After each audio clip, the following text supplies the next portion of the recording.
যে কিউবটা আছে তার বাহু কত গেল 1 সেমি, দ্বিতীয় যে বাহু কিউবটা আছে তার বাহু কত গেল 3 semi, 1 semi 3 semi.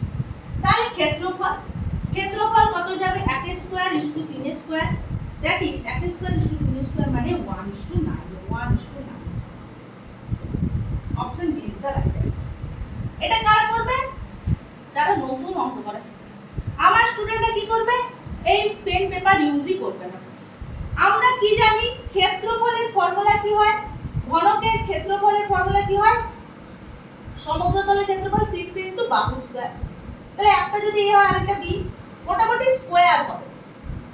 a square * b square ধরে নাও। এটা আসবে আলটিমেটলি দুই দিক থেকে 6 ক্যান্সেল হয়ে গেল।